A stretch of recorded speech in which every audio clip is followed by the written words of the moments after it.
Bien, continuamos con el libro La República Cuestionada. Vamos al apartado que se titula El comienzo de las muertes. Dice, como habíamos visto con anterioridad durante la jornada del día 5 de mayo, se produjeron las muertes del procurador Fernando Escobar Navarro y del teniente de carabineros Rodrigo López Quiñones, por los motivos que anteriormente relatamos. No fue sino hasta el día 9 de mayo cuando se producen los primeros fallecimientos en el trayecto hasta el lugar de trabajo. Para desplazarse hasta el Tajo se hizo entrega de las herramientas necesarias, compuestas principalmente de picos, azadas, palas, barreras, etcétera, y seguidamente se dio la orden de emprender la marcha destino a los lugares asignados a cada brigada. Durante este camino se iban a producir las primeras muertes de los presos en Turón. Los motivos que se utilizaron para su eliminación fueron tales como que no podían continuar la marcha impuesta o que no eran capaces de realizar el trabajo asignado. La realidad era que el fin principal de las obras era la eliminación de los presos, para los que se utilizaron estas como pretexto, como pudieron ser otras. El esfuerzo físico que se les exigía era mayor que el que muchos eran capaces de realizar. Bien alimentados, imposible para bastantes más con la alimentación exigua que recibían. Sus muertes obedecían a un plan premeditado del Estado Mayor de la 23 Cuerpo de Ejército de Andalucía y el gobernador civil de la provincia de Almería, como ya en otras ocasiones ya hemos manifestado en este trabajo. En el testimonio del teniente Maximiliano Céspedes del Valle, en el sumario incoado por la Auditoría de Guerra de la República en Baza, y con verdadera suerte hemos podido localizar en el Archivo Militar de Almería, consta esta declaración. Al ser preguntado por la forma en que recibía las órdenes de eliminar a algunos de los presos, dijo que las recibía indistintamente, unas veces del señor Forés y otras del mayor Pérez Bárcenas. El teniente coronel Forés fue el que le facilitó una relación de su puño y letra o un lápiz de tinta.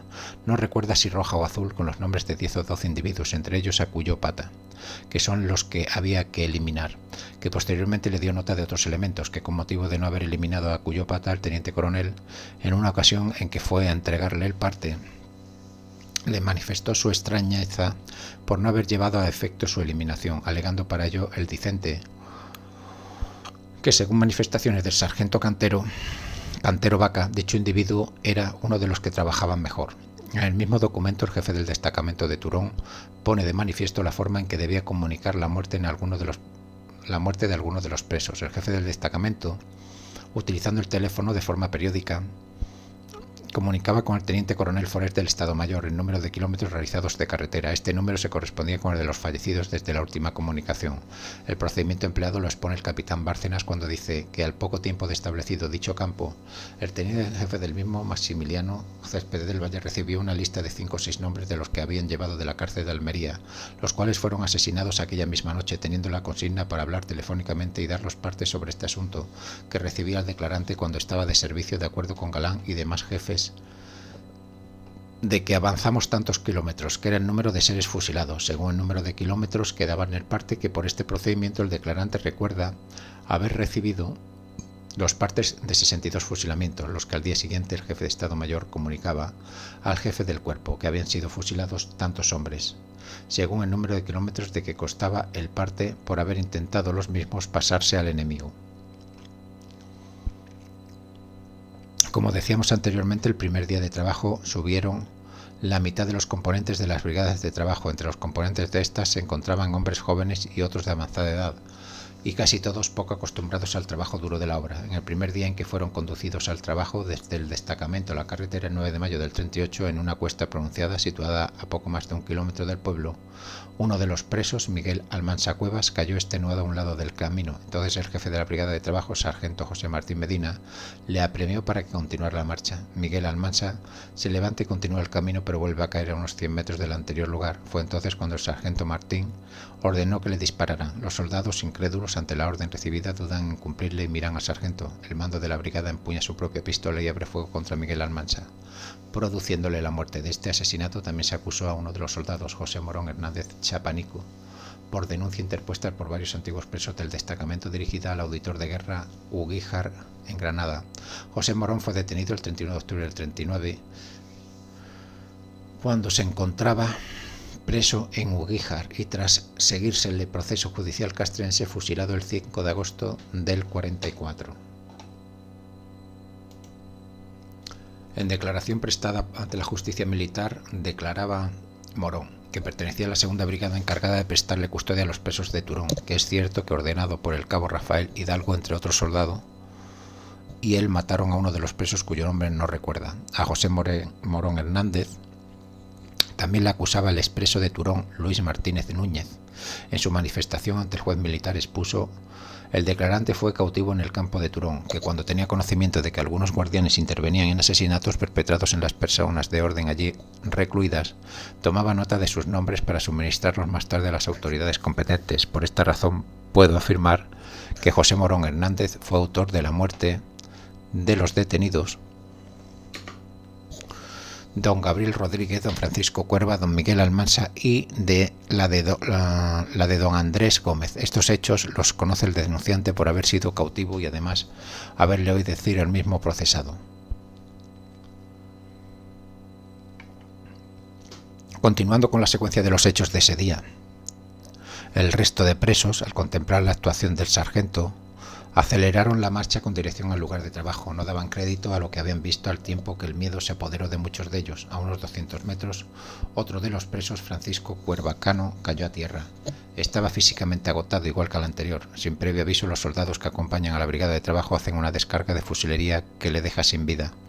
El preso de Turón, Juan Espinosa Zapata, manifiesta que se encontraba presente y hace responsable de la muerte de otros al cabo Hidalgo Sánchez, al que acusa que intervino en todos los asesinatos que se mencionan y también en el asesinato de un señor que se apellida Cuevas y era oculista de Huerca Lovera, que a todos ellos que trabajaban juntamente con el declarante en la prisión de Turón se los llevaron un día del trabajo y ya no regresaron.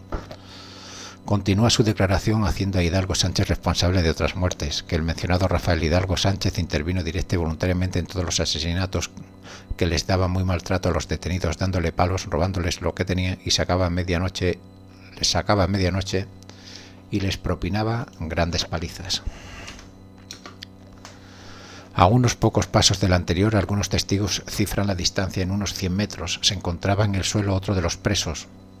Su aspecto era deplorable, parecía desfallecido por la marcha y el cansancio.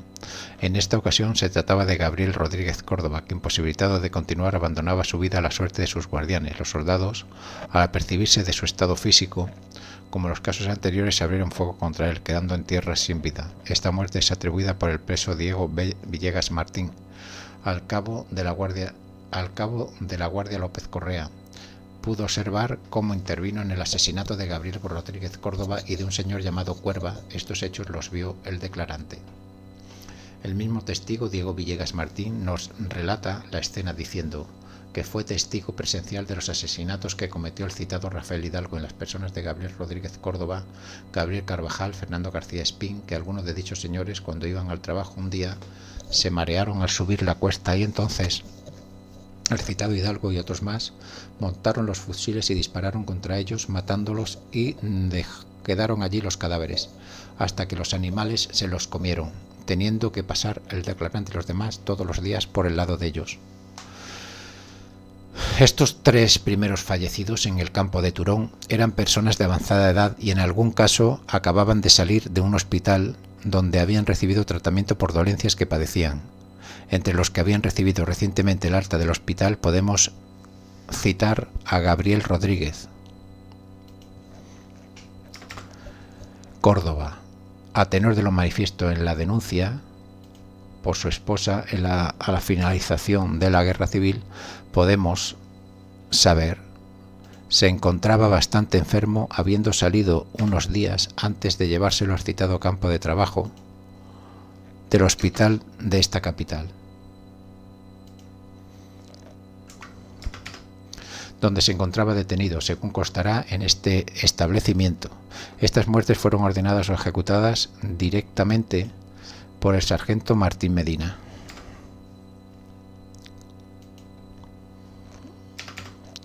Ante esta situación, el resto de los presos, aterrorizados por lo que acababan de presenciar, continuaron la marcha hasta llegar al lugar del trabajo. Durante el camino no se escuchó ni un susurro.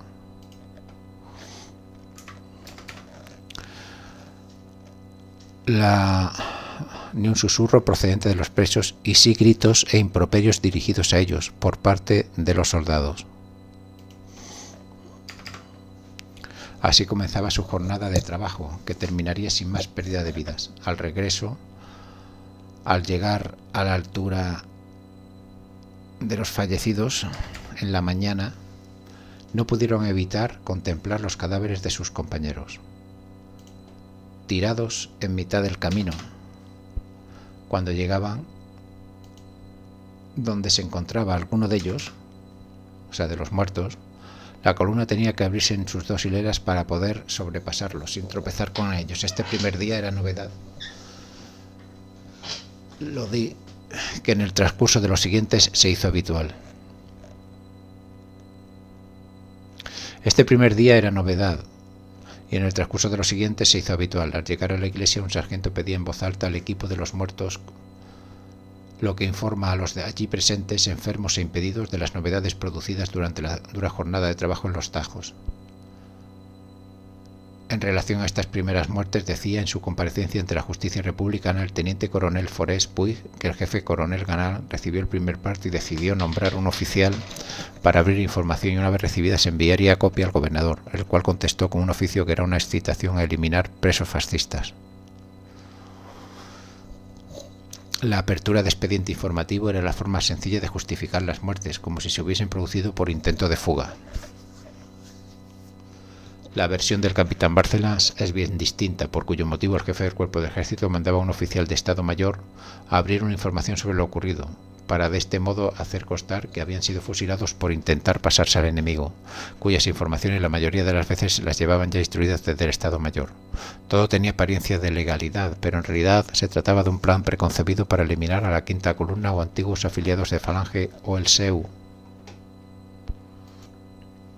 Entre la documentación que se remitió a la Auditoría de Guerra Republicana de Baza estaba la transcripción de una conferencia telegráfica entre el gobernador Cañas Espinosa y el capitán Bárcenas, en la que le decía a Cañas que le mande la boina del fugado si la encuentra, lo que ponía de manifiesto el acuerdo entre ambos en el procedimiento a seguir con los presos fascistas. El 10 de mayo del 38 comienza con la misma rutina que la seguida el día anterior. En esta ocasión se saca a trabajar a los componentes de las brigadas que no lo habían hecho el pasado día 9. Después de la formación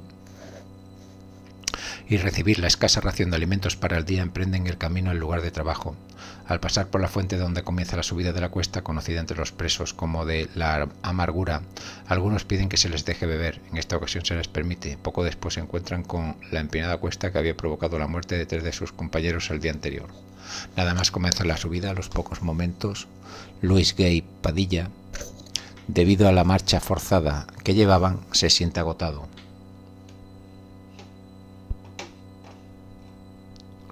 Y se para. Cuando pasa el último de los presos, los soldados disparan contra él sin aviso previo alguno, provocándole la muerte. Más arriba, poco después del anterior, cuando el camino se hacía más dificultoso, otro hombre, Gabriel Carvajal López, se detiene y solicita un momento de descanso. A los pocos momentos moría a consecuencia de los disparos de los soldados.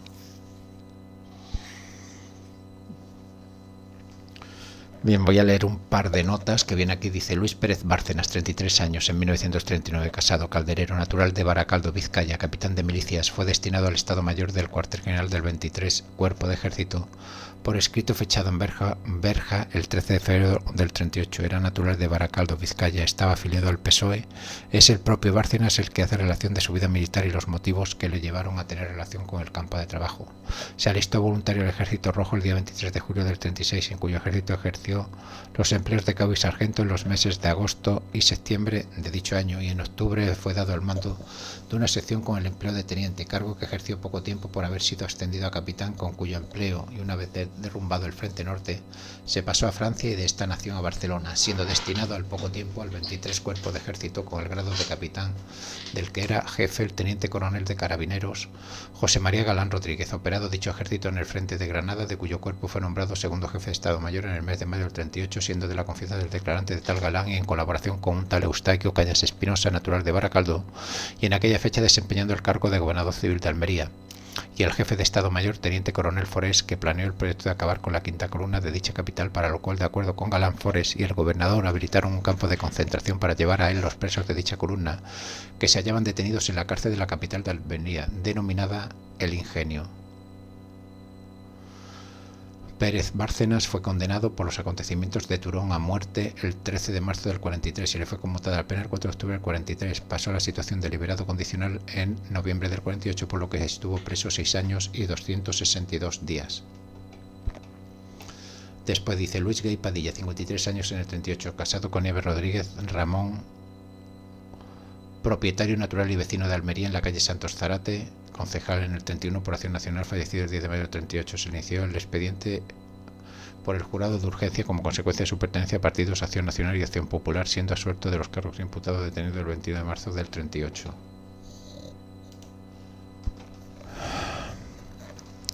Más arriba, poco después del anterior, cuando el camino se hacía más dificultoso, Trome, Gabriel Carvajal López, se detiene y solicita un momento de descanso. A los pocos momentos moría a consecuencia de los disparos de los soldados. A este le siguió Fernando García Espín, quien después del mayor de los esfuerzos para no hacerlo, se detiene y, como el anterior, solicita un momento de descanso. En unos instantes yacía muerto al lado del camino. De esta muerte se derivó el cuarto fallecido de la mañana. Se trató del conocido por motrileño y cuyo nombre era José Rodríguez Sánchez, el Ventura. Este marchaba al trabajo en la última fila y junto a Antonio Relaño Rojas cerraban la formación. Detrás de ellos iban el sargento Antonio Martos Alama, jefe de la cuarta brigada de trabajo, el cabo Sánchez Tornillero y varios soldados. El motrileño, por afán de congraciarse, repitió una frase soez relativa al fallecido García Espín. Estas palabras fueron oídas por un soldado, pero no asimismo entendidas, por cuanto que, dirigiéndose al sargento y señalando al motrileño, le dijo: mi sargento, este viene protestando porque hemos matado a ese.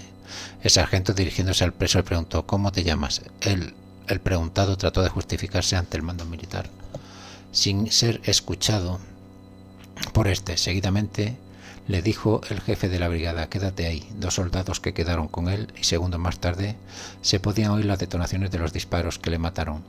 El preso de Turón, Diego Villegas Martín, imputa la muerte de García Espín y Carvajal López al soldado Rafael Hidalgo Sánchez, los cuales fueron presenciados por el informante, viendo como Hidalgo Sánchez arrastraba brutalmente por una pierna a Fernando García Espín después de ejecutarlo y lo arrojaba por un barranco. La columna de presos, que marchaba por primera vez al trabajo, se quedó perpleja. Lo que les había contado los compañeros del día anterior se estaba reproduciendo ante sus propios ojos. El miedo se reflejaba en todos sus actos y sus respuestas ante las exigencias de los soldados que los conducían. Al llegar a la altura de los fallecidos del día anterior, que aún permanecían en el mismo sitio donde fueron asesinados, tuvieron que evitarlos. Ante sus ojos estaba todo el horror que les esperaba. Sin más novedad, llegaron al trabajo. La primera en hacerlo fue la cuarta brigada, las demás tenían el tajo más distanciado. Nada más llegar, comieron un poco de carne y la mitad del chusco, conservando la otra mitad para la comida del mediodía. Transcurridos 15 minutos dieron la voz al trabajo y comenzó la actividad en la carretera, cogiendo cada uno la herramienta asignada, pico, pala o carrillo fundamentalmente. Las muertes en ese día no habían acabado. En otra de las brigadas de trabajo, el médico de Cuevas de la Almanzora, Diego Flores Flores, le fue entregado un pico para trabajar. Este expuso que no sabía trabajar con aquella herramienta, pues él era médico. En vista de ello, el sargento le mandó coger un pequeño tonel e ir a por agua. Llevando de acompañante un soldado de custodia, Flores Flores cogió el tonel y se lo puso al hombro. Esperó a que se le indicase la dirección a seguir y emprendió la marcha. Tan solo había transcurrido unos minutos cuando se escucharon unos disparos de fusil. No tardó en regresar del soldado solo y con el tonel. Flores Flores fue el quinto hombre en perder la vida en aquel día. El preso Juan Espinosa Zapata le imputa la muerte al cabo Francisco López Corrés. Mandó a un soldado con el médico. Diego Flores, médico de Huércal Overa, mejor dicho. Esto está mal puesto. Huércal Overa, a por una bota de agua. Diego Flores, médico de Huércal Overa, a por una bota de agua, le dijo que ya sabía la medicina. A los pocos momentos se oyeron unos disparos y vino el soldado solo con la bota de agua, pero sin el médico. El encartado, cuando estaba el señor Flores muriendo, le remató a tiros de fusil. No solamente le imputa la autoría de esta muerte, sino que también le acusa del maltrato a los detenidos, maltratando de obra a todos los presos, incluso al declarante. que le dio un culatazo con el fusil en el pecho que le hizo arrojar un vómito de sangre, teniendo roto parte del esternón a consecuencia de dicho golpe. Como hemos descrito, transcurrió el segundo día de trabajo, en todo parecido al anterior, con la salvedad de un breve descanso al mediodía. Durante todo él, los presos se afanaban en realizar cuando se les ordenaba por sus guardianes. Al caer la tarde, cada brigada reunió a sus hombres. Los contó nuevamente en formación todas las unidades de trabajo juntas, pero diferenciadas, emprendieron el camino de regreso al pueblo de Turón. Como había ocurrido a la subida, los presos y sus guardianes tuvieron que pasar ante los cadáveres de los compañeros caídos, que ya eran en número de 7. Ya en la iglesia, como en el día anterior, varios soldados pedían los equipos de los muertos en esa jornada, los que les fueron entregados. Seguidamente los mandan formar para recibir su ración de rancho. El alimento tenía que consumirse inmediatamente, pues nada más terminar de repartir el rancho comienza el de agua, y tenían que utilizar la misma vasija. No siempre alcanzaba el agua para todos, y los últimos a las penalidades del día tenían que añadir las de la sed durante toda la noche. A continuación tendían las mantas y se disponían a pasar la noche lo mejor posible. Durante la noche el interior de la iglesia permanecía completamente a oscuras. Cuando alguno, durante la noche, tenía precisión de evacuar alguna necesidad, debía de desplazarse hasta la sacristía, que había sido convertida en retrete. Al cabo de unos días se colocó un candil a la puerta de la sacristía para hacer más fácil la accesibilidad por la noche y servir como referencia para encaminarse a ella. Poco a poco, en días sucesivos, se fueron retirando los escombros de la sacristía y se construyeron unos modestos retretes excavando en el suelo. El candil de la puerta duró poco, ya que algunos de los presos, acuciados por el hambre, se bebían el aceite que servía para alimentar la mecha. De este modo pasaron los primeros días, y el tercero o cuarto ya iban todas las brigadas juntas al trabajo, sin quedar en la iglesia la mitad de cada brigada, como al principio. En los días siguientes, comprendidos entre el 10 y 16 de mayo del 38, no se registra ninguna muerte entre la población reclusa. Es más, hemos podido constatar un hecho de benevolencia para con los detenidos. Nos lo cuenta el preso José Berenguer Castro, refiriéndose al sargento Cantero Vaca, que estando preso en la primera brigada de Turón, de la que era sargento Antonio Cantero Vaca, el 14 de mayo del 38, sufrió un desvanecimiento subiendo la cuesta para ir al trabajo, por lo que se me quiso matar, como se mataba a todo el que no podía seguir la marcha. El sargento Cantero se opuso a ello y me salvó la vida. Me hizo volver en mí echándome agua en la frente. La muerte hace acto de presencia de nuevo el 15 de mayo del 38, cuando se produjo la muerte de José Alemán Illán. Al día siguiente, día 16 de mayo, se producen otras 5 muertes. Se trató de los hermanos Dionisio y Juan Martínez Martínez, vecinos de Almería: José María Gallego Almansa, de Fiñana; Antonio Simonet Campos, natural de Málaga y residente en Almería; y Pedro García Haro, vecino de Albox.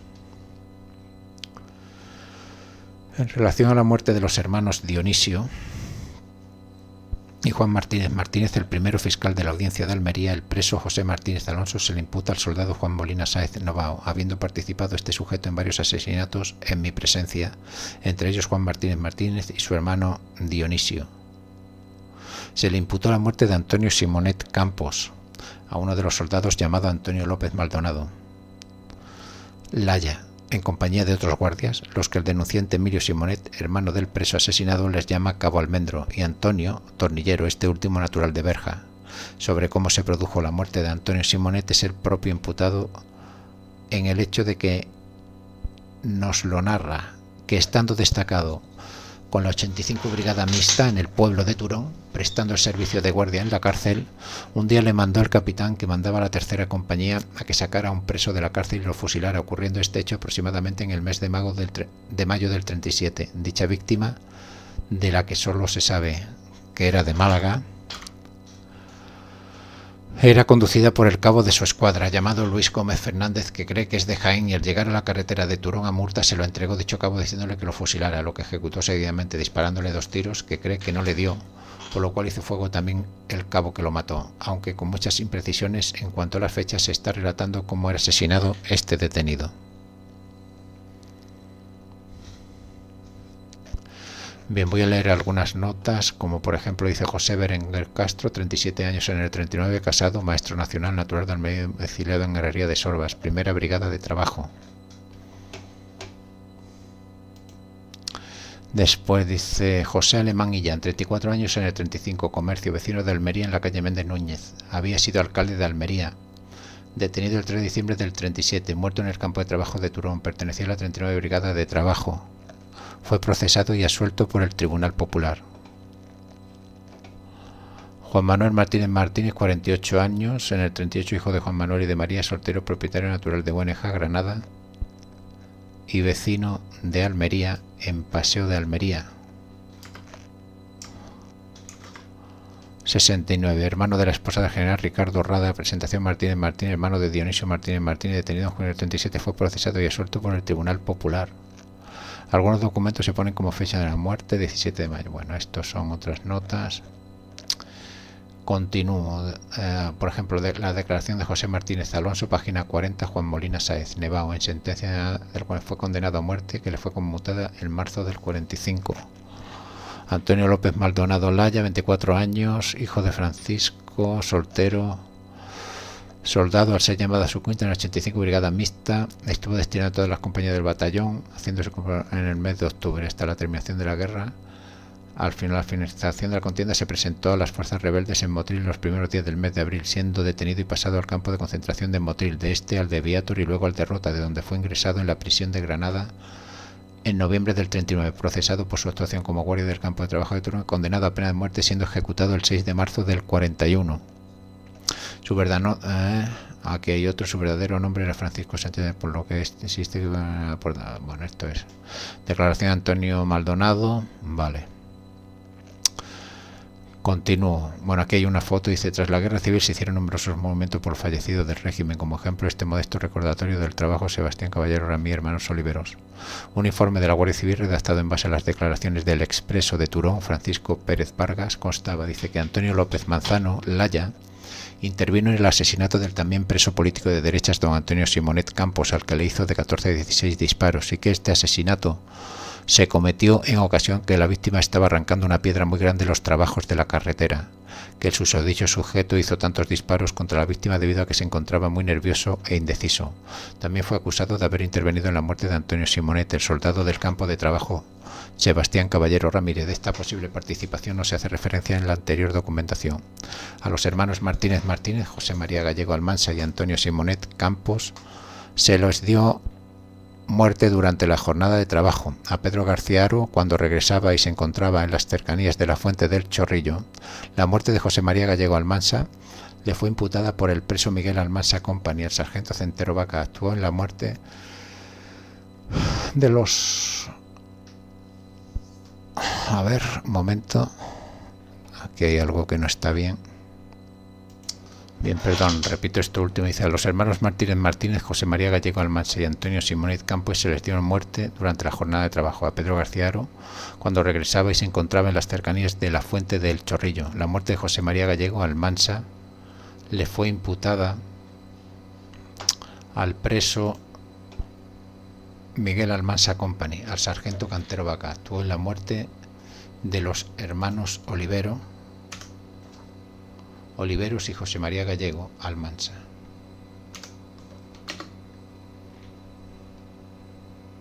Sobre estos hechos, en el procedimiento seguido contra Hidalgo Sánchez, es el excautivo de Turón, Juan Espinosa Zapata, el que manifiesta haber sido testigo presencial de los hechos anteriormente mencionados, como asimismo que al Hidalgo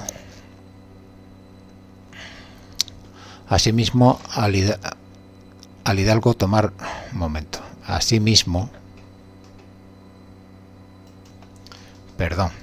dice, como asimismo vio al Hidalgo tomar parte en los asesinatos de Servando Azcárate, Juan Cervantes e Ignacio Díaz. Estas muertes fueron ordenadas por el sargento José Martín Medina, porque agotado físicamente y sin fuerzas para continuar subiendo, se rezagaba en la marcha. El día 18 de mayo volvió a repetirse el mismo número de fallecimientos de presos. En esta ocasión fueron otros dos hermanos, Francisco y José Oliveros Ruiz, industriales vecinos de Almería. Francisco se encontraba enfermo con fiebre y a pesar de ello se le obligó a ir al trabajo. A poca distancia del pueblo, cerca de la Fuente del Chorrillo, tuvo que sentarse porque no podía andar. Su hermano Pepe se acercó para ayudarle y cuando lo hacían se escucharon varios disparos que ponían fin a sus vidas. Sobre el caso de los enfermos encontramos la declaración del preso Francisco Escámez Morales, refiriéndose a otro de los presos convertidos en confidente de la Guardia que ordenaba a los soldados que no les dieran agua y obligándoles a trabajos forzados, muy particularmente a los enfermos, que les decía que se hacen los malos para no trabajar. Otra forma de actuación sobre los enfermos practicada por el sargento Martín Medina era privada de una parte de la ración de comida. Nos lo dice el preso Manuel Romero Bretones. Para obligar a los enfermos a asistir al trabajo les quitaba la mitad de lo que le daban de rancho. Así, de esta manera, para no perder la mitad de lo que constituía su deficiente alimentación, hacía un esfuerzo sobrehumano para no perecer de hambre. Aquí hay una foto, dice Francisco Escámez Morales, vecino de Almería, detenido por su pertenencia al SEU, al Sindicato Español Universitario.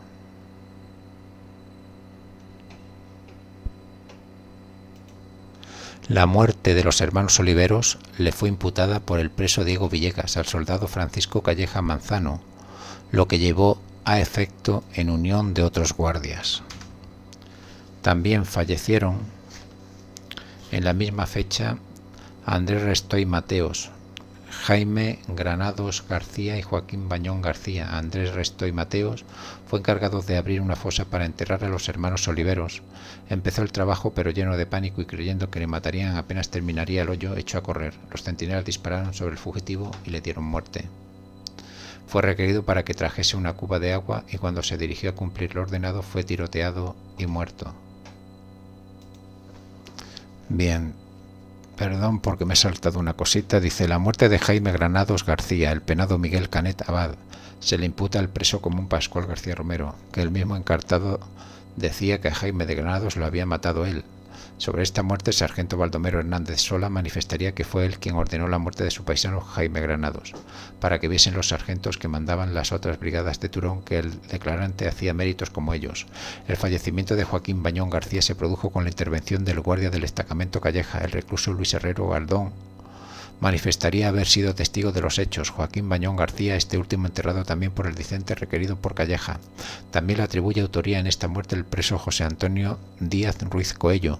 Joaquín Bañón fue requerido para que trajese una cuba de agua y cuando se dirigía a cumplir lo ordenado fue tiroteado y muerto. El día 20 de mayo los fallecidos fueron Tomás Valera González, Antonio Acosta Garzolini, Enrique Enciso Gallud, Manuel Valdivieso Teruel, Enrique Velasco Angulo, León Gil Díaz, Francisco José Cano Ojeda, Felipe Iribarne Gener. Como en otras ocasiones, todos los óbitos se produjeron durante la jornada de trabajo. Sobre la muerte de Tomás Valera González hemos podido contar con el testimonio de Gracia Cárdenas Cárdenas, que acusa a Francisco Correa López, que mató a Tomás Valera González y Rafael García Torres en ocasión de que encontrara el trabajo.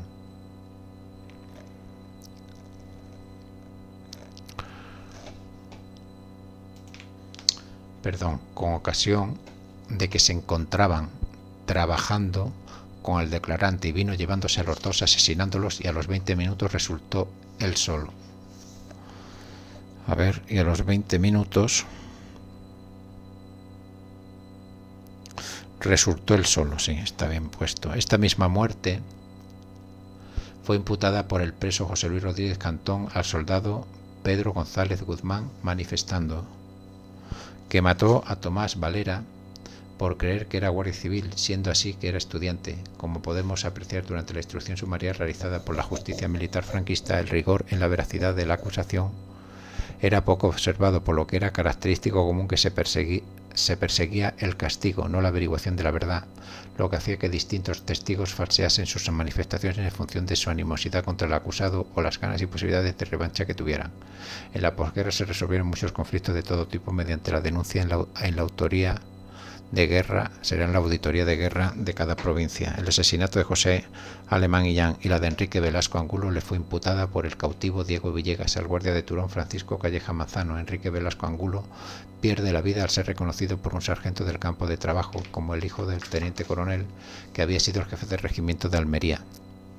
Antes había sido cabo de dicho regimiento. Al mismo guardia Calleja le fue imputada también la autoría de la muerte de Antonio Acosta Garzolini, en este caso por el preso Alfonso Jiménez Riquelme, aunque en el interrogatorio efectuado al sargento Cantero Vaca admite la muerte del preso León Gil Díaz. Por otra parte, José Ronco Infante denuncia como autor de esta misma muerte al preso común del destacamento de Turón, Alejandro Morales Maya. Se encontraba trabajando mi difunto cuñado en unión de don José Berenguer Castro, acercándose el Alejandro Morales Maga y llamándome a mi hermano político le dijo fuera con él, llevándoselo detrás. de un cerrito cerca de donde estaban trabajando, y al poco rato se oyó las detonaciones de 2 disparos, regresando solo el criminal mencionado. Sobre el fallecimiento del preso León Gil Díaz, el testigo José Berenguer Castro manifestaría que el día 20 del mes de mayo del 38 vio como el encartado Alejandro Morales Moya se acercó al detenido, don León Gil, y oyó que le preguntaba: ¿es usted León Gil?, contestando que sí el interesado, llevándoselo seguidamente, oyéndose al poco rato el ruido de la detonación que puso fin a su vida. En el caso de Felipe Iribarne Jenner, en la declaración del preso Francisco Escarne Morales consta que se le imputa la muerte al sargento de su brigada del trabajo Cantero Vaca, que recuerda lo levantó de la cama por encontrarse enfermo a don Felipe Iribarne, que tenía hemorragias, y le mató después de haberle hecho subir al trabajo. Tenía la certeza de la autoría de esas muertes el cabo Correa por haberlas presenciado. También se le acusó al cabo Correa por el penado de la misma brigada de trabajo del citado José Cantón Moreno, el haber intervenido en la muerte de Enrique Enciso Gallur, comandante médico de la Armada, Enrique Velasco Angulo y Manuel Valdivieso Teruel, que sabe intervino en los asesinatos de don José Alemán y Jean Enrique Enciso Gallur, comandante médico de la Armada, Enrique Velasco Angulo y el camarada Valdivieso. Las muertes de Valdivieso Teruel y Velasco Angulo fueron ordenadas por el sargento Martín Medina, según le imputa el forzado Luis Herrero Galdón. Ordenó delante del Dicente el fusilamiento de José Valdivieso Teruel y de Enrique Velasco Angulo, acompañando a los centinelas para realizar el asesinato, y si tomamos en consideración lo manifestado por el confinado Eduardo Bueso López, fue motivada por la denuncia del confidente preso común Ramón Sandoval Vizcaíno, que en ocasión de encontrarse dentro de la iglesia, algunos soldados y sargentos de la vigilancia acusó al detenido Valdivieso Teruel que había dicho en el café Colón viva Franco y arriba España, siendo este detenido a las pocas horas asesinado por las manifestaciones que el encartado hizo en presencia de los soldados. Con respecto a Velasco Angulo, a tenor de la declaración realizada por Francisco García Sánchez, el propio Sandoval Vizcaíno nos dice, señalando a otro de los detenidos componentes en la expedición llamado Velasco Angulo, dijo al mismo tiempo que le señalaba: este es hijo del teniente coronel Velasco y estuvo haciendo fuego desde el cuartel de ametralladoras a los nuestros. A los 2 días de estas manifestaciones fueron muertos los 2 anteriormente citados. Se trataba del teniente coronel de infantería, jefe de caja de reclutas de Almería, Eustaquio Velasco Martín. Y por último también se le imputa al cabo Correa por el preso Diego Villegas Martín, que intervino en los asesinatos de don Antonio Acosta Garzolín y don Enrique Enciso Gallur, habiendo presenciado el declarante cuando el encartado contra un miliciano llamado Calleja, Francisco Calleja Manzano, lo sacaron de la brigada y los llevaron conducidos a un barranco de donde no regresaron más.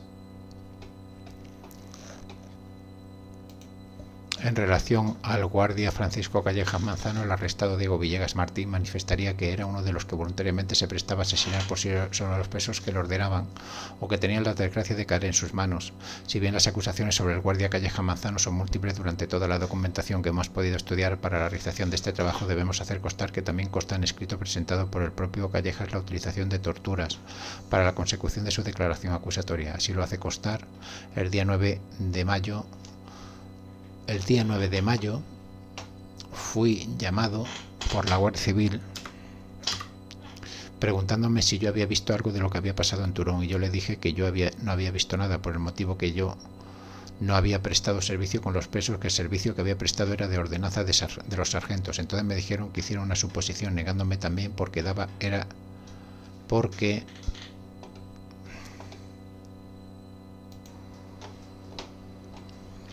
Bien, perdonad porque me faltaba aquí una página. Bien, entonces íbamos por lo siguiente. Dice: yo les dije que yo no había visto nada por el motivo que yo no había prestado servicio con los presos, que el servicio que había prestado era de ordenanza de los sargentos. Entonces me dijeron que hiciera una suposición, negándome también porque yo desconocía los hechos, y entonces procedieron a colgarme de una de las vigas golpeándome fuertemente. Entonces tuve que ceder y hacer la suposición como el brigada de la Guardia Civil le dijo, y entonces me descolgó e hicieran el atestado, poniendo que yo había fusilado 30 o 35 directamente, que fue la suposición que dijeron que hiciera, y como me negué a firmar el atestado, emplearon los mismos métodos hasta quedar sin conocimiento por espacio de varios minutos, y entonces fue cuando el mismo brigada de la Guardia Civil me untó el dedo de tinta y él mismo puso el dedo en el papel. Aquí pone, dice, escrito presentado por Francisco Callejas Manzano. Cuando fue preguntado por la muerte de Manuel Manzano García Treviño, cree que este fuera uno que en fecha que no recuerda por orden del sargento Vicaría fue separado de la brigada, acompañado del referido sargento y de un centinela apodado Lirola y el declarante, y cómo el citado individuo no podía andar por las palizas que los de su brigada le habían dado. El sargento dijo al centinela, ya sabes, y el centinela le hizo un disparo matándole. En una carta aportada al procedimiento por uno de los cautivos, Pedro Castro Márquez, hace referencia a Márquez Valero como autor de la muerte de Treviño. ¿No te acuerdas de que te quedaste un día con él atrás de la fila que formábamos bajando la cuesta, que lo asesinaste al pobre muchacho que no podía andar, tenía 20 años? En otra parte de la declaración nos da un número aproximado de los presos fallecidos en su brigada y sobre la autoría de las muertes. Dice que sabe que de su brigada mataron 20 y tantos a tiros y a presencia del declarante, y que eran ejecutados por los centinelas, que la lista la confeccionaban en la cocina. En otro momento de la sustanciación de su causa judicial es aún más explícito en cuanto a la confección de las listas de sus víctimas. Las listas, quien las daba era el cocinero y el cabo tornillero. En la cocina sabemos que trabajaba como ayudante de cocina el preso y confidente Manuel Fontechas Romay. El cabo Francisco López Correa, cabo Correa de la tercera brigada de trabajo, al ser preguntado por las muertes manifestaría que, encontrándose un día en el trabajo vigilando a los presos, le dijo al sargento José Martín Medina que llevan 2 presos de su brigada y los matarán, lo que efectuó en unión de un miliciano llamado Francisco Rodríguez y un tal Antonio Mocholín Jimeno, el primero de la parte de Motril y el otro valenciano, que les dispararon a la vez, enterrando los cadáveres en una cañada a unos 150 metros de la carretera, que de su brigada fusilaron unos 20, pero él no tomó parte nada más que en los dichos que para matar siempre sale voluntario un tal Francisco Callejas Manzano de Almuñécar y José Sánchez Bustamante de Málaga. Sin embargo, el informe de la inspección de la Guardia Municipal de Almería le añade otro hecho criminal. Estuvo como cabo en la prisión de Turón, asesinando a Rafael García Torres, natural de Níjar, y maltratando a todos los detenidos. Otro de los fallecidos de entre los presos del destacamento de Turón fue José Cano Ojeda. Esto lo fue en esa misma jornada, el 20 de mayo del 38, como consecuencia de que el cabo de los guardias llamado Sánchez Tornillero, un guardia de Motril y un preso colaborador, Arturo Muñoz Santiago, querían apoderarse de algunas de sus pertenencias, con lo que fue sacado de su brigada y muerto al lado de un tronco de almendro. Tenemos constancia de que los presos confidentes cometían este tipo de abuso con los demás presos, y así lo admite uno de los que ejercieron labor de confidente y tranchero, que tan solamente una vez abrió una maleta porque se encontraba falto de tabaco. La existencia de esta clase de sustracciones a los presos no es corroborada por la declaración de uno de los cautivos, convertido en colaborador de la Guardia, cuando dice que en compañía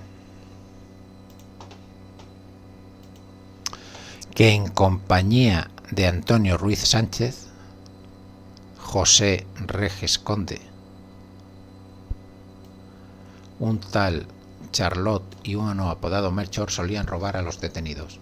Una vez muertos los detenidos, que no pudieron resistir, entre Antonio Ruiz Sánchez, un tal Melchor, el apodado Charlot, y él, robaban los cadáveres y con piedras les golpeaban en la boca para sacarle los dientes de oro, en el caso que los tuviera.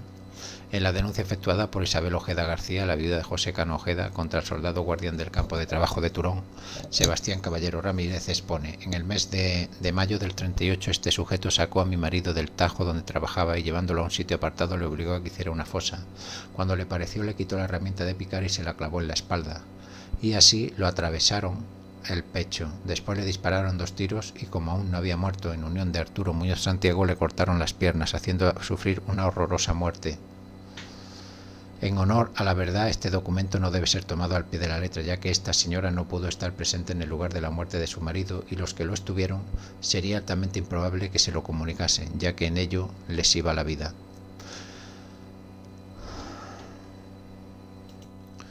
El día 21 de mayo se producen los decesos de Francisco Salinas Sánchez y José Quintas Durán. Al comenzar esta jornada, el sargento Martos Alama había informado a los presos de la existencia de un complot para matarle, cosa poco verosímil por el estado de pánico que embargaba la población penal de su brigada de trabajo. A la mitad de la mañana, el propio sargento decía en voz alta: «Aquí tenéis a los del complot», señalando a José Quintas Durán y Francisco Salinas Sánchez, añadiendo que ya habían confesado y que los perdonaba. mandándolos al trabajo. Al poco, al llegar a la altura donde se encontraba la cuarta brigada, un paisano dijo al sargento por encargo del centinela apostado en la carretera de donde se extraía la piedra que uno de los presos había escapado. En ese momento, a grandes voces expuso el sargento que sería otro de los del complot y que por miedo había huido. Seguidamente ordenó que se presentaran los señalados anteriormente Salinas y Quintas, les entregó un pico a cada uno y les ordenó que abrieran su propia fosa, lo que bajo amenaza realizaron. A los pocos momentos el propio sargento Mario Salama y el cabo Sánchez Tornillero descargaron sus fusiles sobre los presos acusados. El que fuera compañero de los infortunados, Manuel Romero Bretones, acusa de haber tenido participación en estas muertes al guardia Juan Molina Sáez, natural de Chercos, Almería, cuando afirma que este soldado tomó parte del asesinato de un muchacho joven apellidado Salinas y de José Quintas, ambos de Almería, a los que obligaron el Nevao y sus compañeros a hacer la fosa a los mismos. Después de estos días de intensa actividad represora contra los presos, se produce un cese de la actividad en cuanto a las muertes, pero no así para con las exigencias del trabajo y el déficit alimentario que se veía obligados a soportar. El agotamiento físico era cada vez más acusado en el aspecto exterior de los obligados a trabajar. De nuevo, el 26 de mayo del 38 tenemos constancia de otra víctima de la represión de retaguardia republicana, es la de Tomás Ferrer Gallur, que fallecía en esta fecha por orden del sargento jefe de su brigada de trabajo, Cantero Vaca. En relación a esta muerte nos dice el preso Luis Martínez Núñez: el día 26 de mayo del 38 el cantero personalmente mató a Tomás Ferrer Gallur y al regresar del trabajo el cantero le dijo a José Manuel García: a ese, refiriéndose a Ferrer, lo he matado por no trabajar y a ti he de hacerte igual. Testigo del mismo hecho fue el preso Francisco Escámez Morales, que declararía que le consta que mató a un pobre viejo llamado Tomás Ferrer Gallur, al que padecía una angina de pecho y con el que el cantero aparentaba tener más compasión, y un día al ir al trabajo como este no podía trabajar por su edad y enfermedad, le mató y poco después le dijo a otro viejo llamado José Manuel García que igual que había matado al anterior, por no poder trabajar lo iba a matar a él, lo que realizó a los pocos días. Es el propio Cantero Vaca el que manifestaría lo sucedido con Ferrer Gallur, que en ocasión en que se encontraba trabajando Tomás Ferrer Gallur, le sacó del tajo y lo llevó un poco retirado del mismo y le disparó varios tiros con el fusil del que era portador.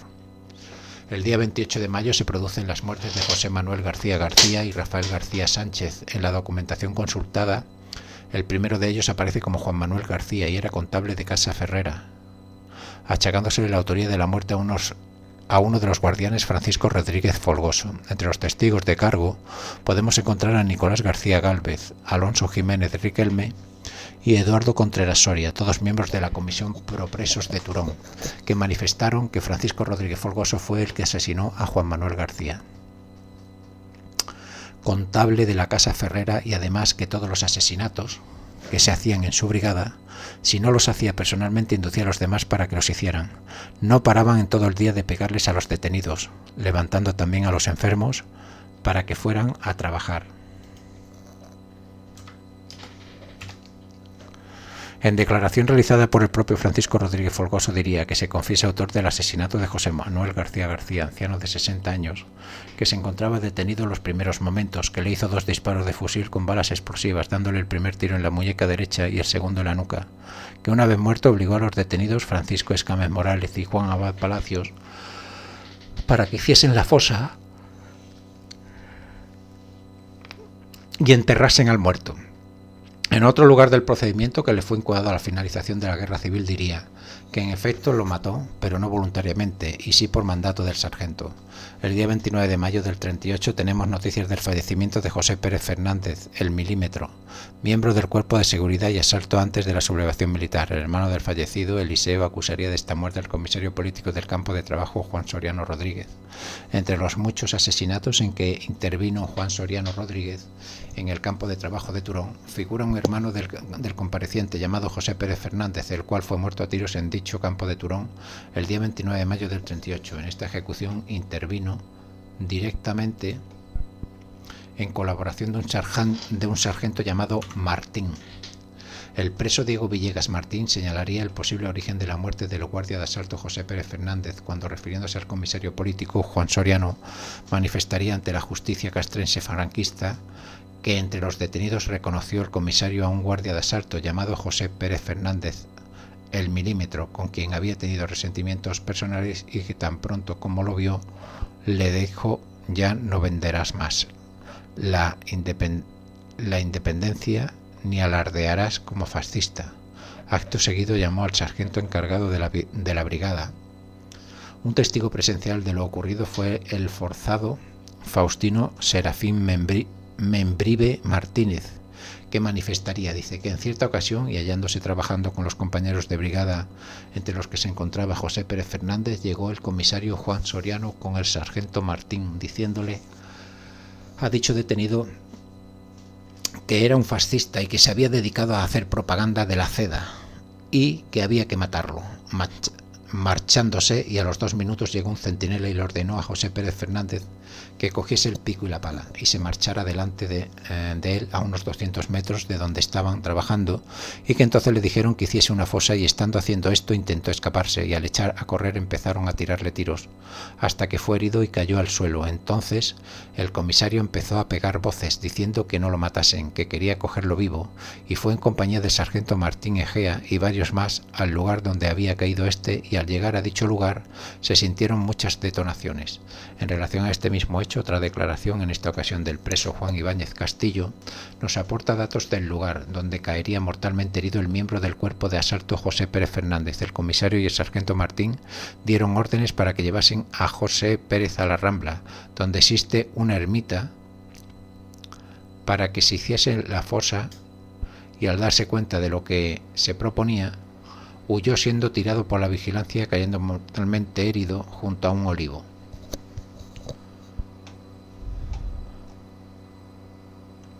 Juan Romero Bretones manifestaría que en su presencia y en más de una ocasión oyó cómo daba órdenes Juan Soriano Rodríguez a los soldados vigilantes para que asesinasen a los allí presos, órdenes que más tarde se cumplían.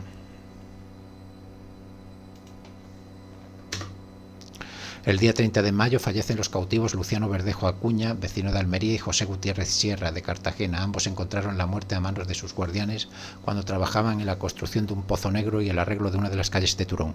Luciano Verdejo se afanaba en el arreglo de una calle por donde debían circular los camiones de los suministros. Cuando acabó su trabajo, sabiendo lo peligroso de estar inactivo, se puso a arrancar unas matas que habían crecido en las proximidades. Lo hacía mal y terminó por caerse de espaldas, propinándose un tremendo golpe en la cabeza. Como consecuencia de ello se produjo una herida por la que sangraba abundantemente. Un centinela se le acercó y le ofreció llevarle al pueblo para curarse. Mientras caminaban, supuestamente con dirección a la enfermería, fue asesinado por el mismo soldado que lo acompañaba. La muerte del comandante de infantería, José Gutiérrez Sierra, se le imputa a Manuel Fontecha Romay, preso convertido en confidente de la Guardia, el propio jefe del destacamento de Turón, el teniente Maximiliano Céspedes del Valle. En la manifestación prestada en el transcurso de su consejo de guerra, dice que el declarante acusa al referido teniente Céspedes de haber sido el autor de la muerte del comandante de infantería, señor Gutiérrez. El día 31 de mayo del 38, las muertes que se produjeron fueron 14. Entre las víctimas de esta jornada se encontraba Lorenzo Orellana Domínguez, vecino de Albuñol, Granada; Antonio Rodríguez de la Fuente, vecino de Adra; Juan Moya Collado, residente en Almería; Eduardo Ferrer Batalla de Aquino, de Madrid; Servando Azcárate Delgado, de Almería; Andrés Domech Gallego, de Cúllar de Baza, Granada; Ignacio Díaz Ramón de Fata, de Fiñana; Juan Cervantes Acuña, de Almería; José Ojeda Martínez, que había sido alcalde de Roquetas; Diego Jerez González, de Almería; y Antonio Alemán Illán, también de Almería. Faltan los nombres de 3 de ellos que no hemos podido localizar. La muerte de Lorenzo Orellana Domínguez le fue imputado a Manuel Garbioto Rodríguez Tomizo 285 por el penado del campo.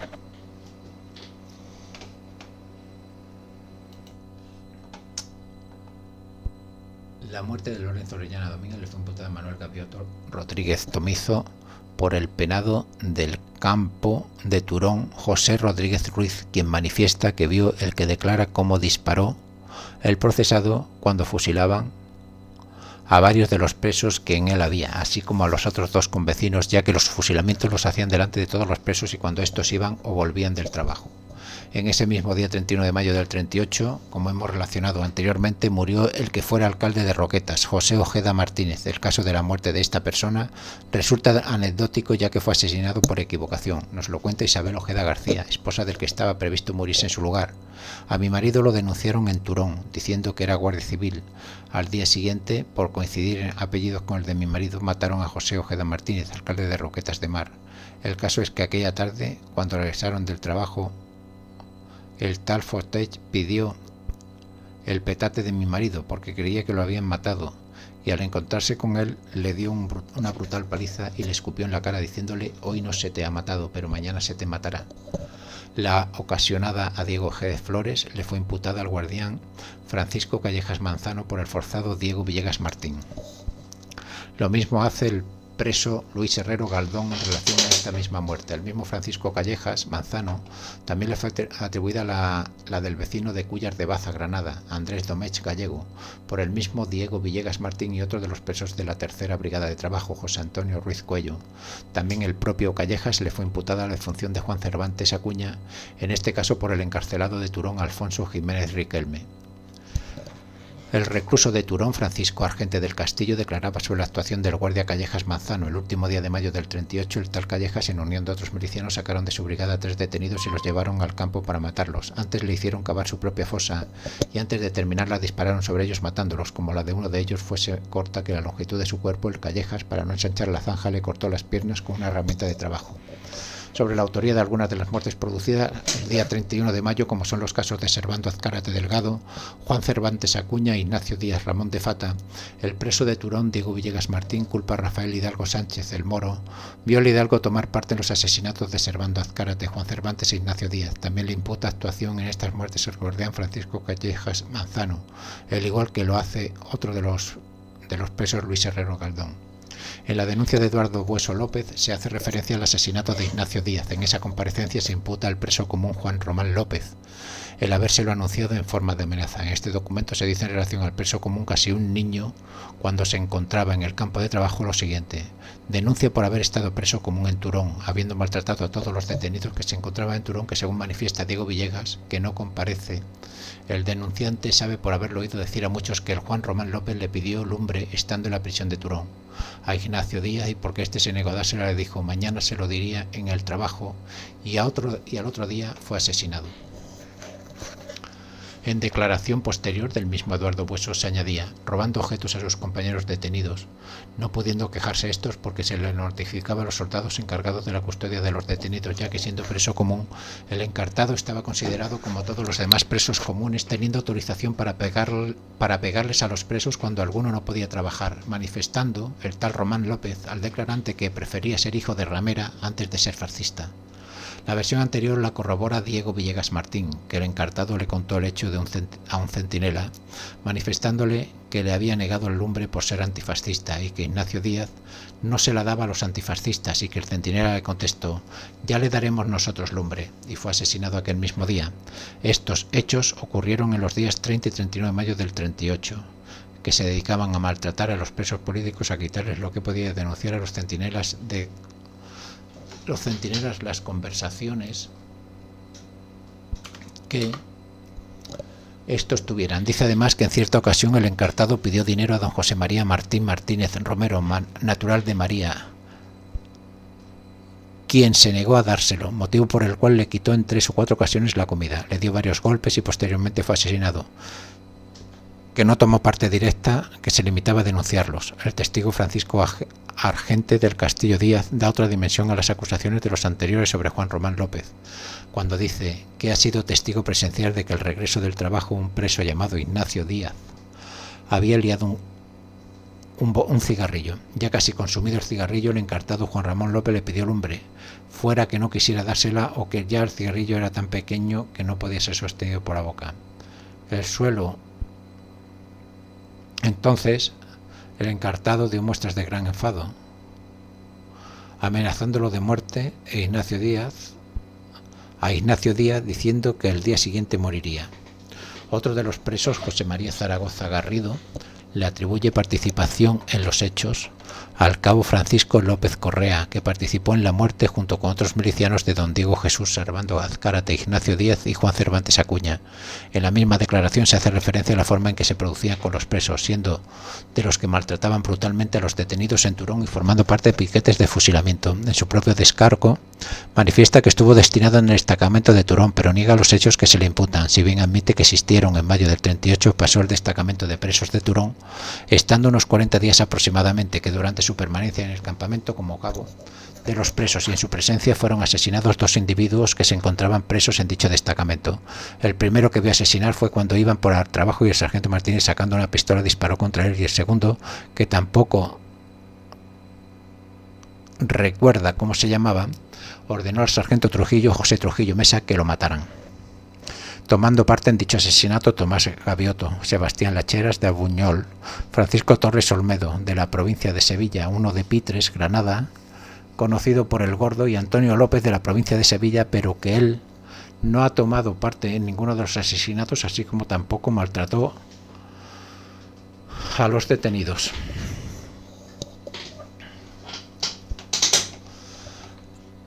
Sobre la muerte de Juan Moya Collado, el reforzado de Turón, Pedro Castro, le imputa su muerte al preso común Pedro Márquez Valero, a Juanito Moya, que a todos sin excepción nos trataba con cariño y en muchas enfermedades nos atendía y curaba a medio matar. Le cortasteis las piernas porque no entraba bien en la fosa que le hicisteis cavar.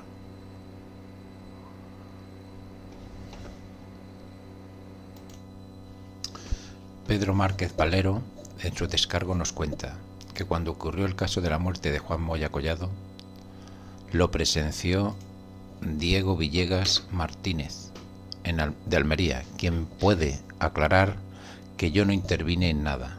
En la causa general, el testigo Juan Abad Palacios manifestó que a Juan Moya lo llamaron para que hiciese un hoyo como para enterrar a un cadáver, y cuando lo llevaban por la mitad se le ocurrió volver la vista para el lugar en que estaban sus guardianes y vio cómo le apuntaban con sus fusiles y cómo disparaban contra él, provocándole la muerte.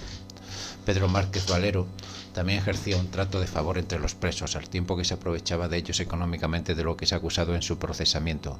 A tus paisanos, Pedro Castro y Tomás Gil, les daban las sobras de tu rancho o de las uvas que robabas en los cortijos de Turón. Nos las vendías a 5 pesetas el kilo. De su ayuda a algunos presos de testimonio da uno de ellos, Maximino Jiménez Galera, que extendió aval a su favor, que se incluye en su proceso judicial.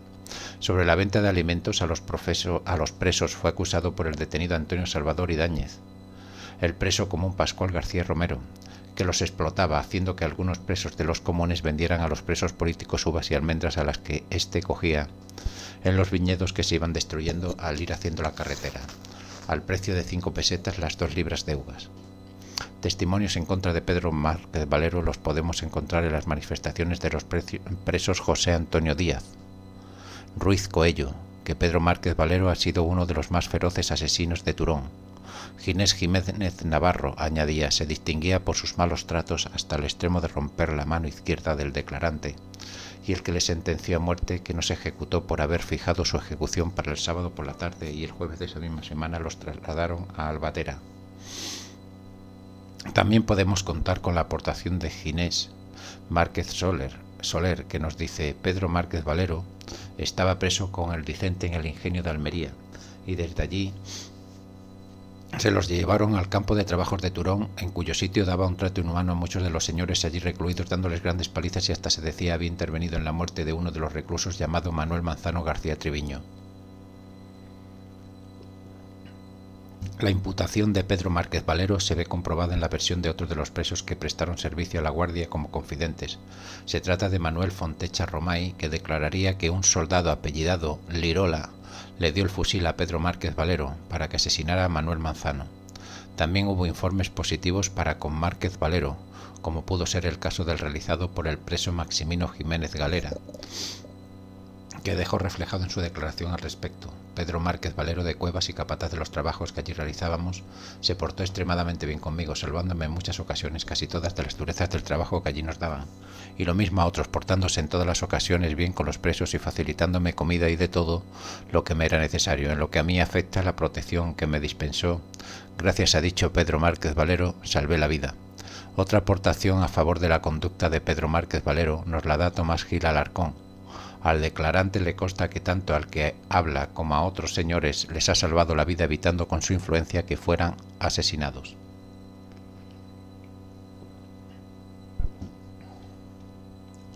Los meses de verano fueron los que más víctimas produjeron entre los detenidos. En el mes de junio murieron unas 20 personas, de las que hemos podido conocer los nombres y algunas circunstancias de Pedro Juanes Jato, que murió el 1 de junio del 38, al que, según la declaración del preso Luis Martínez Núñez, fue muerto por el cabo Antonio Hernández Gómez, por orden del sargento Cantero Vaca. En esta misma fecha, 1 de junio del 38, también perecieron Antonio Alonso Sánchez, Rafael Aguilera Valls y José Casinello Barroeta. De Almería, el testigo Luis Martínez Núñez nos da su versión sobre la muerte de los dos primeros, Alonso y Aguilera, lo que imputa al sargento Cantero Vaca, que con el pretexto de realizar un trabajo mandó a los detenidos Antonio Alonso y Rafael Aguilera con un cabo llamado Antonio Hernández Gómez de Guadix y con un soldado conocido por el Sevillano, y fueron asesinados. El testimonio del confinado José Rodríguez Ruiz es distinto al anterior y culpa al guardián Antonio López Oller, que apeló en la iglesia del pueblo, donde tenían la prisión, a Rafael Aguilera Valls y a Vicente Carmona Maturana, los cuales fallecieron a consecuencia de las palizas dadas. La diferencia hace que alguna de las dos sea falsa.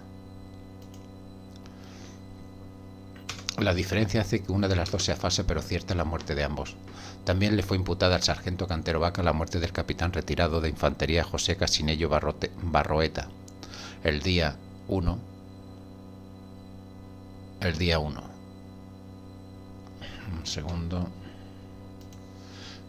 Como iba diciendo, también le fue imputada al sargento Cantero Vaca la muerte del capitán retirado de infantería José Casinello Barroeta el día 1 de junio del 38.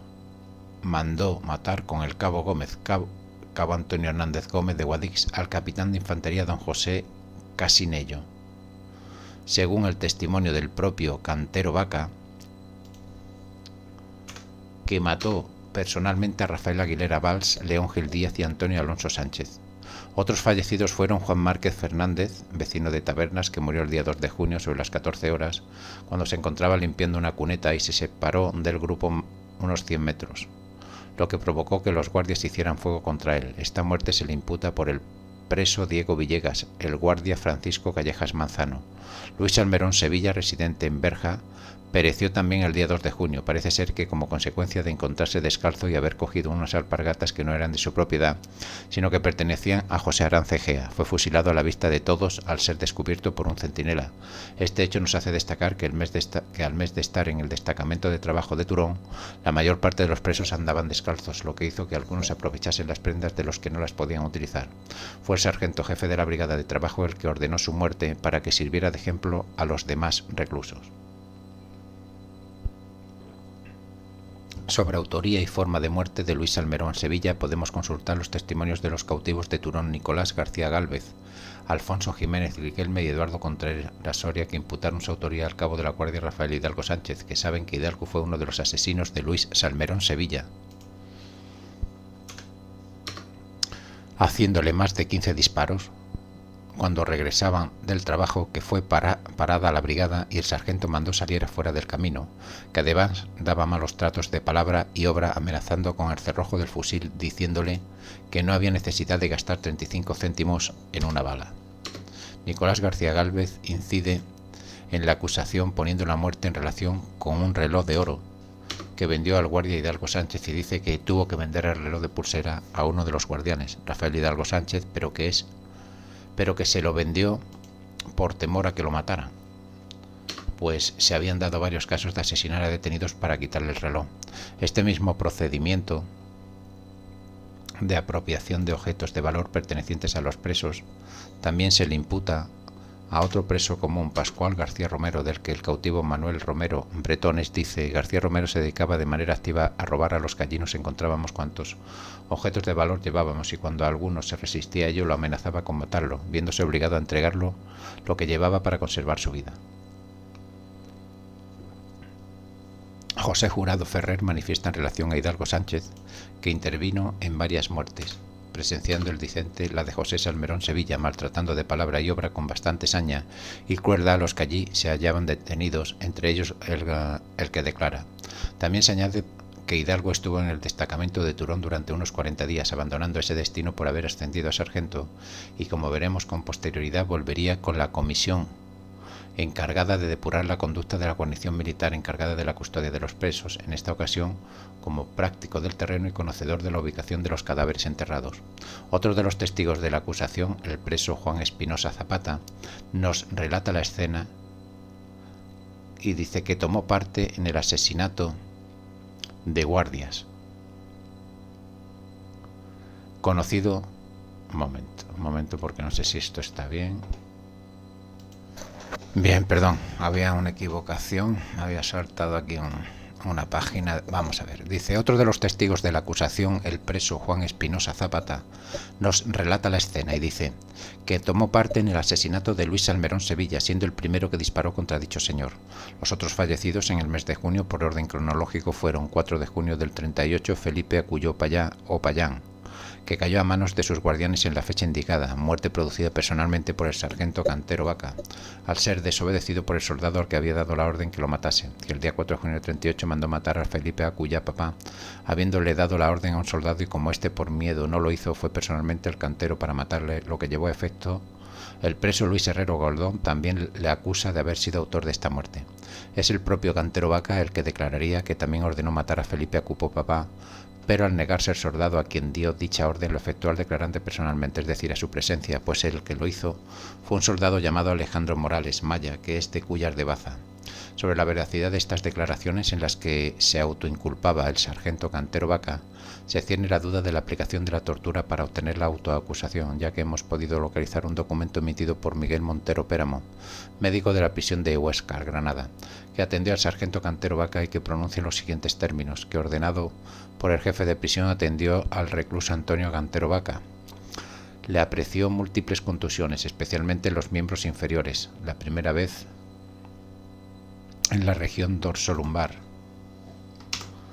la segunda, que además se acompañaba de hematuria de pronóstico menos grave, producido al parecer por golpes recientes, sin poder precisar más detalles. Continuando con la relación de fallecidos, el 7 de junio del 38 se produce la de Fernando González Sáez, cuando uno de los guardias, conocido por Francisco Callejas Manzano, le acusó de haber cogido mayor cantidad de pan de la que le correspondía. Este hecho motivó una disputa entre ambos que terminó con la muerte del maestro nacional a manos del guardián. Otro preso, Marcelino Paredes Muñoz, manifestaría que Callejas, Fernando Sáenz, al que dio un culatazo en el mismo carril que conduce al cortijo de la Máxima, y una vez en el suelo le dio un tiro con el fusil en la cabeza. Otro testigo de los hechos fue el preso Luis Herrero Galdón de Huéscar, Granada, que depuso como testigo presencial al recluso Fernando González Sáez, que se encontraba trabajando a 1 metro de distancia del Vicente. Se acercó el Callejas, diciendo que lo acompañara, que tenía orden del sargento José Martín Medina de fusilarlo. El recluso de referencia le dijo que por qué lo iba a matar si no había hecho nada, a lo que contestó el Callejas, cogiéndolo del cuello y tirándolo al suelo, aplicándole el cañón del fusil a la nuca y disparando, quedando muerto en el acto, que fue llamado el recluso José Antonio Ruiz Coello, que cogió el cadáver y lo enterró a pocos metros de distancia debajo de un almendro, habiéndole dado al Vicente una pala y una carretilla para que quitase la sangre de la carretera. Incide en el mismo hecho el penado José Ballesta Pérez, que presenció como Francisco Calleja, en presencia de toda la brigada, asesinó al detenido Fernando González Sáenz, de unos 19 años aproximadamente. Bien, aquí hay una foto, dice: foto de grupo de Vélez Rubio, Almería, donde podemos ver a Salvador Llamas Rami, en el centro a Salvador Llamas Miras. Bueno, continúo.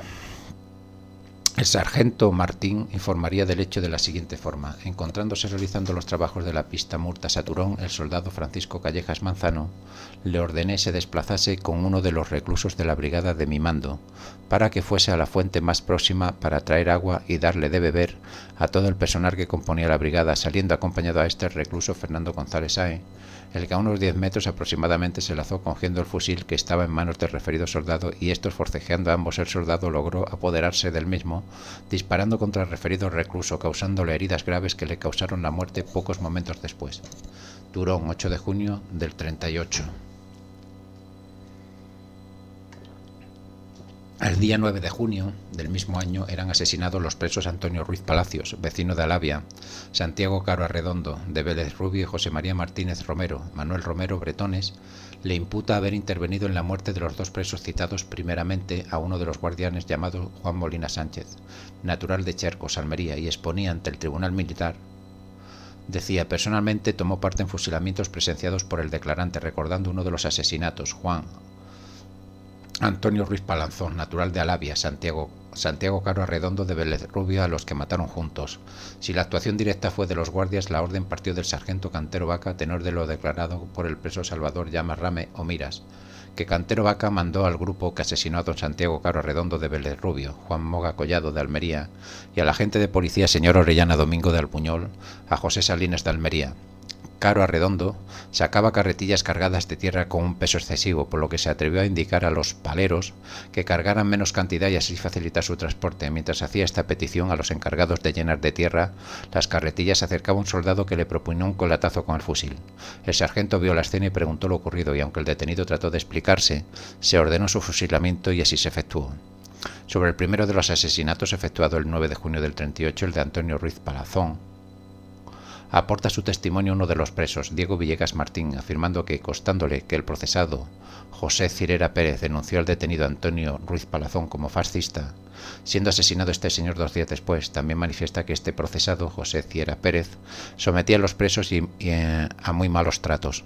Sobre la actuación de José Cirera Pérez, que llegó al destacamento de Turón como preso común y al mes fue ascendido a capataz de obras por el sargento Martínez, jefe de su brigada de trabajo, la tercera, declararon en su procesamiento los presos José Cantón Moreno, Luis Martínez Gálvez y José Martínez Alonso.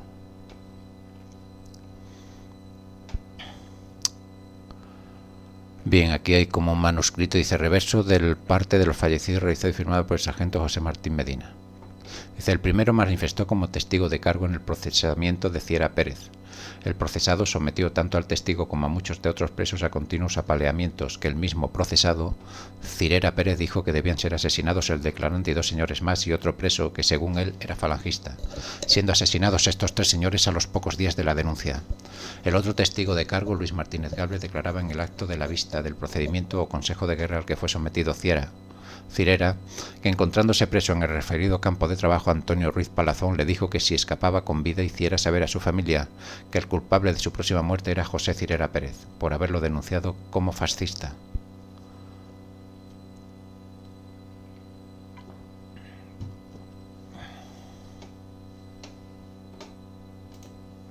La aportación a la sumaria incoada contra Cirera Pérez del testigo José Martínez Alonso, también preso de Turón durante 5 meses, es más extensa. En dicho lugar pudo ver cómo José Cirera Pérez era quien incitaba a los guardianes para que cometieran asesinatos, denunciando a aquellos que eran desafectos al régimen, distinguiéndose por su saña, obligando a trabajar a los detenidos y haciéndoles objeto de malos tratos, tanto de palabra como de obra, en cuantas ocasiones les eran propicias. José María Martínez Romero, residente en María, iba a fallecer como consecuencia de haberse obligado a transportar una cierta cantidad de leña destinada al servicio de cocina del destacamento, con la que debía cargar durante varios kilómetros. Al no poder conseguirlo, se le disparó en el propio lugar donde debía cargar la leña. Al regreso de las interminables horas de trabajo, los presos debían cargar la leña para la cocina. Sobre esta muerte contamos con el testimonio de Rafael Moreno Contreras, quien acusa al guardián Luis Gutiérrez Sánchez Paticorto, afirmando intervino en la muerte de José María Martínez Romero y de don Luis Roca, habiendo visto sacarlos del grupo que formaban mandándoles por leña, cosa que efectuaron, y al bajar a un barranco poco más abajo de la carretera fueron asesinados. Uno de los confinados de Turón, Juan Abad Palacios, vecino de Almería, nos informa de las costumbres habituales en el corte de leña, que al obligarles a que cortaran trozos de leña de los árboles no les permitían que fuesen pequeños, sino superiores a los que sus fuerzas permitían, teniéndolos que trasladar a grandes distancias, que al caerse un día el declarante por no poder resistir el peso que llevaba encima, Juan Navarro Pérez le dio una paliza para que se levantara. El preso Eduardo Contreras Soria, refiriéndose al sargento Martín, expuso, obligada a los más débiles de los que trabajaban en su brigada a transportar troncos de almendro y olivo desde una distancia de 8 a 10 kilómetros. Otro de los recluidos en el campo José Abad Góngora manifestaría que José Tari Martínez Alicantino era uno de los que cargaba los troncos a los detenidos a la terminación del trabajo, haciéndoles ir completamente desfallecidos por el trabajo y por la falta de alimentación durante unas distancias de 12 kilómetros. Pasaban los días y continuaba la misma barbarie de ejecuciones inmediatas por motivos fútiles e imposibles de comprender. Así, el 11 de junio del 38, el que encontraba la muerte era Luis Roca González, abogado y vecino de Granada, que murió cuando ya no podía hacer el trabajo que se les exigía.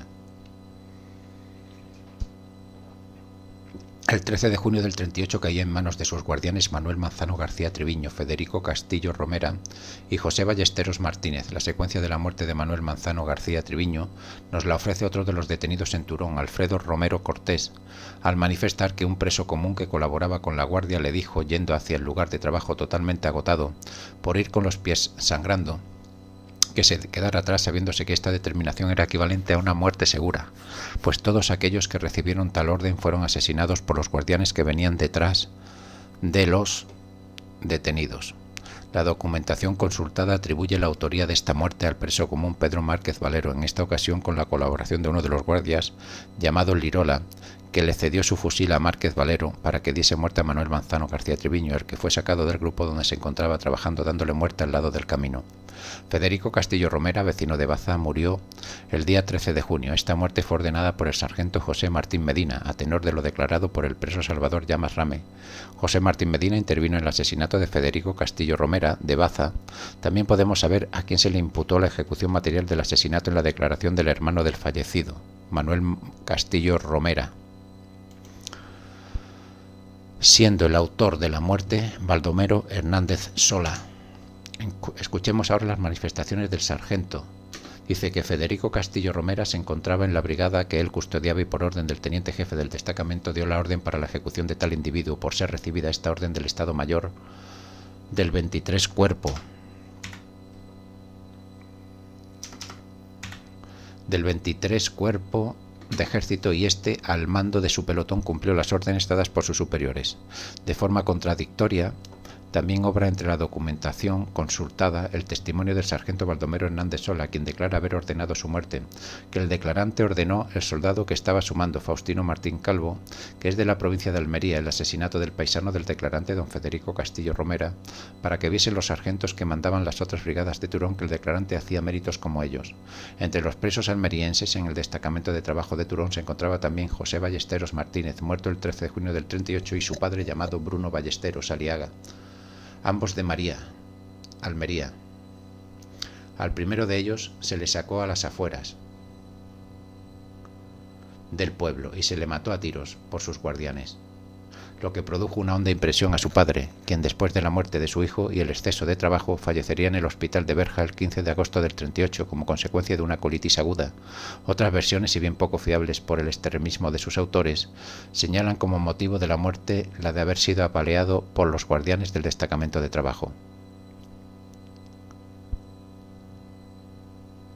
Aquí hay una nota, dice Tomás Valero González, vecino de Almería, detenido por su afiliación al SEU, sindicato fascista.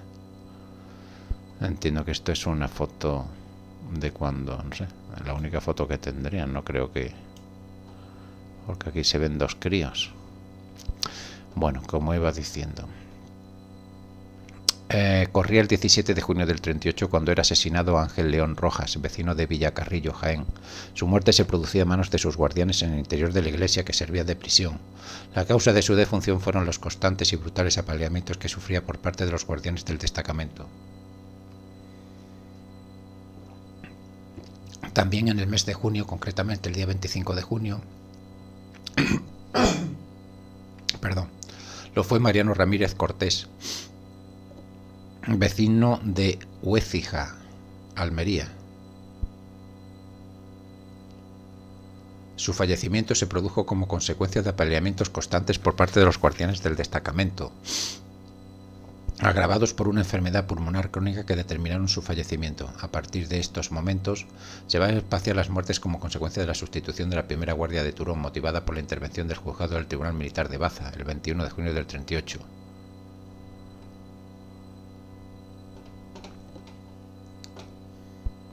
En fecha 15 de agosto del 38, fallecía en el hospital de Berja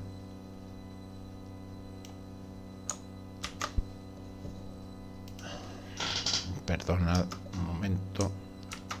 Bueno, como diciendo, en fecha 15 de agosto del 38 falleció en el hospital de Berja y después perecer su hijo José Ballesteros Martínez, al que fuera preso de Turón, Bruno Ballesteros Aliaga, vecino de María, como causa general de Granada.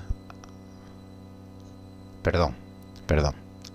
En fecha 15 de agosto del 38 falleció en el hospital de Berja y después perecer su hijo José Ballesteros Martínez, el que fuera preso de Turón, Bruno Ballesteros Aliaga, vecino de María.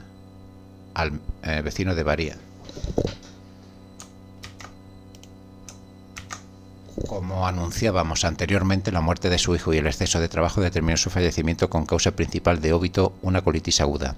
La siguiente muerte se iba a producir el 27 de agosto del 38, fecha en el que fallecía a consecuencia de los golpes recibidos José Blanes Cortés. Al día siguiente, 28 de agosto del 38, encontró la muerte Nicolás Torres Gómez. Esto ocurrió cuando fue mandado por un cabo de los guardias llamado Pedro Jiménez Zafra a tirar en una carretilla unas prendas de vestir que habían sido abandonadas por los presos debido al mal estado en que se encontraban. Cuando llegó al lugar donde debía arrojar las prendas, un huerto cercano, se le hicieron los disparos que le causaron la muerte. La autoría de esta muerte la relata el sargento de la Guardia Juan Navarro Pérez, que al cabo Pedro Jiménez Zafra, de la tercera compañía, asesinó a Nicolás Torres Gómez, porque, según manifestación del mismo, este intentaba escapar, que el día que asesinaron a Nicolás Jiménez Torres Gómez fue el cabo Zafra diciéndole al declarante que qué hacía con los presos que intentaran robar algún chusco, contestando el declarante que al que robara un chusco le pegaba un tiro, efectuando dicho cabo lo que el sargento le había manifestado.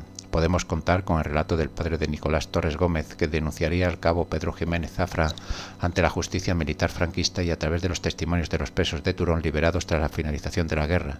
Según esta versión, cuando hubo tirado la basura, le dijo el cabo Jiménez Zafra que fuera y comiera chumbos a una chumbera que había en el límite del bancal donde tiró la basura, quedándose el referido guardián en la entrada. Cuando se encontraba confiadamente cogiéndolos y vuelto de espaldas a él, le disparó un tiro que le hizo caer de cabeza al otro bancal que estaba en el viñedo inferior, acercándose entonces y disparándole otro que le ocasionó la muerte instantánea. Su cuerpo fue sepultado por unos presos comunes conocidos por los apodos de Sarna para Antonio Alonso García, Charlotte y Málaga. El preso y vecino de Turón, Eduardo Roda Martín, implica en esta muerte al preso común Pascual García Romero. Este sujeto, en connivencia con un miliciano llamado el cabo Pedro Jiménez Zafra, se acordó la muerte de los cautivos Nicolás Torres Gómez y José Blanes Cortés. El primero fue asesinado a tiros y golpes de fusil y el segundo a palos. Llegamos al 8 de septiembre del 38, fecha en el que iba a encontrar la muerte José Romero Cortés a consecuencia de las palizas recibidas por los guardianes del campo de trabajo, cuando su estado físico, ya deplorable, fue evacuado al hospital de Berja, donde fallecía sin que tuviera oportunidad de recuperarse. Sin poder determinar la fecha en que se produjeron los óbitos de los cautivos, podemos encontrar a José Pérez Gómez, vecino de Adra, que al serle encontrado un carné de la Marina con su foto fue acusado por el sargento Martín Medina de haber sido uno de los sublevados en la Marina contra el gobierno de la República. Al día siguiente le fue encargado de un penoso trabajo que no pudo llevar a cabo, lo que provocó que se le diese muerte por disparo de fusil. También hemos podido averiguar cómo funcionaban las delaciones entre los confinados por parte de los presos comunes. Nos lo relata uno de ellos, entre Juan Jiménez Llorca, Pascual García Romero, Pedro Márquez, Ramón Sandoval Vizcaíno y él presentaron una denuncia del guardia civil Francisco Ojeda al comisario político y al teniente jefe de la Guardia de Turón, que pasaron órdenes de inmediato fusilamiento del mencionado Francisco Ojeda, al sargento de la cuarta compañía llamado Alama. A continuación, en su declaración ante la justicia militar, nos relata el hecho. Alama ordenó al mismo tiempo al capataz Pedro Márquez Valero que en vez de fusilarlo lo mataran con un pico o una pala, verificándose esta orden entre el sargento, el referido Valero y un tal Santiago, gitano. Una vez muerto, el Pedro Márquez Valero le asestó un golpe en el cuello con una pala separando la cabeza del tronco. Según nos sigue relatando el preso confidente Pedro Márquez Llorca, detenido político en Turón, sobre Fonteccha Romay, dio informe a la Guardia de Turón de más de 40 detenidos de derechas para que fueran fusilados, como así sucedió. Este individuo gozaba de absoluta confianza con la Guardia. Bastaba que él diese un informe de un detenido para que fuese fusilado o matado. También un preso conservador, Diego Villegas Martín, manifestaría en relación a Fontecha, que dicho sujeto se dedicaba a quitar cuanto tenían los presos mientras estaban en el trabajo. Denuncia en el mismo sentido fue realizada por el encarcelado Francisco Martínez García contra un preso común que colaboraba con los guardianes, llamado Juan Amador Moreno, del que afirmó: Juan Amador Moreno presenció la muerte de numerosos mártires, los enterró a casi todos y despojó de su ropa los cadáveres de don José Casinello Barroeta y de León Gil Díaz. El procedimiento más habitual para llevar a efecto la muerte de un preso era llevarle al lugar elegido para ello, normalmente cercano a la carretera que se estaba construyendo, y tras hacerle cavar una fosa a la propia víctima o a otro preso que lo acompañaba, se le daba muerte y se le enterraba. A veces la sepultura era poco profunda y se cubría la improvisada sepultura con unas pocas piedras o una superficial capa de tierra, aunque no siempre fue así. A los primeros presos que perdieron la vida se les dejó algún tiempo sin enterrar, lo que más tarde quedará de manifiesto al realizarse las autopsias. Como consecuencia de lo anterior, en algunos casos fueron desenterrados por los animales para satisfacer su hambre. En la causa general se incluye una relación de presos que componían esta primera expedición con expresión de su número asignado. Este es el que sigue. Esta es la que sigue. 1. Fernando García Espín Canjallar. Juan Abad Palacios. 3. Juan Amador Moreno. 4. Salvador Antequera Vázquez. Bueno, aquí hay una relación de nombres. Y después pone pues que si estaba casado, analfabeto, natural, vecino de Almería. Bueno, es una relación de nombres que tampoco creo que haya que estar leyendo continuamente, ¿no? Bueno, ya hasta el final de este tema, lo que es una relación de nombres de los presos llega hasta 281. El último es Ginés Jiménez. Y en las notas pues te pone, pues bueno, la afiliación, nacido, tal. No sé, se inicia sumario por desafección al régimen, era soldado incorporado al ejército republicano, estuvo afiliado a la Juventud Socialista, había sido secretario de Falange, por ejemplo, ¿no? José Salvador Romero. Bueno, esto es una relación de presos que no se ve, un poco absurdo empezar ahí a decir nombres, salvo que esté buscando alguno en concreto. Veo un poco absurdo empezar aquí a decir nombres. Entonces lo dejo ya aquí.